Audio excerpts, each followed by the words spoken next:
The idea that Putin is a great chess player is very far from reality. Chess is a 100% transparent game. Information which is available for me at the board is also available for my opponent and vice versa. Dictators, they always like to operate in secrecy. And Putin is a KGB dictator.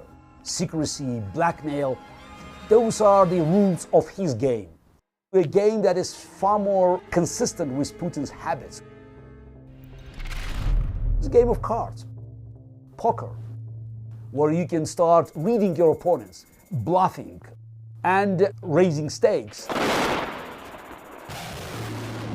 at the end of the day, as long as we keep being blackmailed in the geopolitical casino, Putin can be viewed as the winner of the game. But it's a temporary game. It's in our hands to make sure that his tactical gains will be turned into the strategical losses. So it's not a game of cards, but it's the game that I know much better. This is the game of chess. And this is where strategy is everything.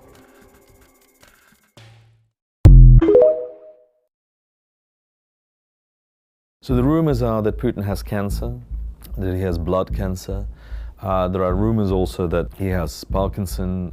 You can see him aging, you can see him being bloated, you can see him not being quite as active as he had been before. There has been no diagnosis, so we can't verify this. There are two ways of explaining why there are so many rumors circulating around Putin's health. One, of course, is political, if you like, that there are so many people around Putin now who realize that he has made this extraordinary blunder, that he's driven Russia into this catastrophic war. I think there is a sort of wishful thinking, okay, he might go, then we'll be out of this complete mess. The other, of course, is the possibility that he is very, very seriously ill.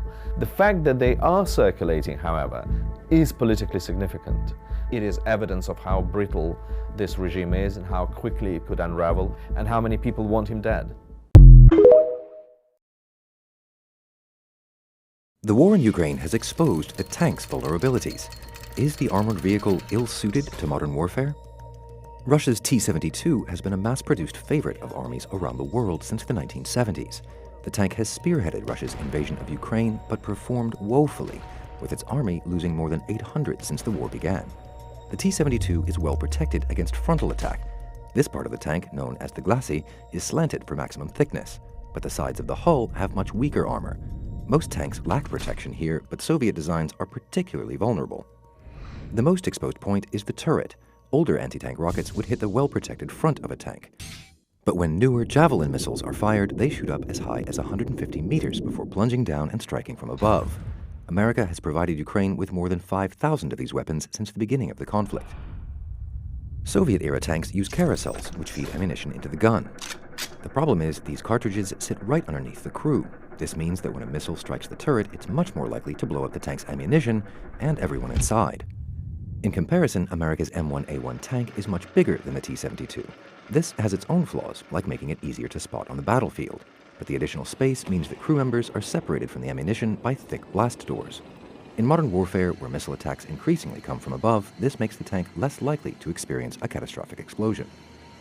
But this isn't the only reason why Russian tanks have had a bad war. Tanks need to be supported by dismounted soldiers, artillery to the rear, and air power from above. Instead, Russia often sent them into battle solo. So we shouldn't write off the tank just yet. Instead of dying out, it's more likely that they will evolve.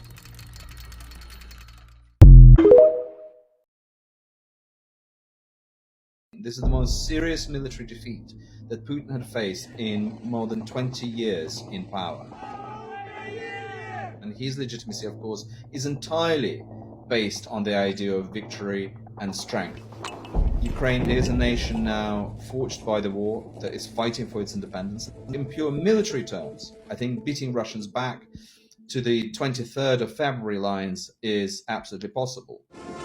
Putin's legitimacy is entirely based on his success, on victory. For Putin, losing this battle would be the end of his regime, would be the end of the political system. It could be the end of Russia as we know it at the moment. Putin has been in power for 22 years.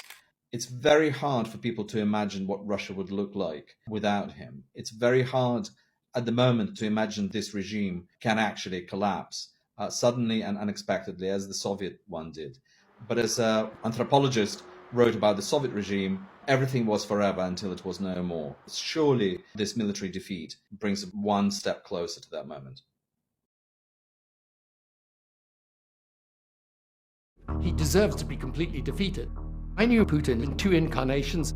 Even in that second incarnation, he was brutal but calculating. My anxiety is we got a third. When I first met him, he was wanting to look westward, and the anxiety I think that everyone has now is that he has become so detached from reality. He's turned Russia into a pariah state amongst the West at least, and crippled his economy. Is he capable of thinking rationally about this in a way that anyone else outside of that closed bubble that he inhabits can relate to?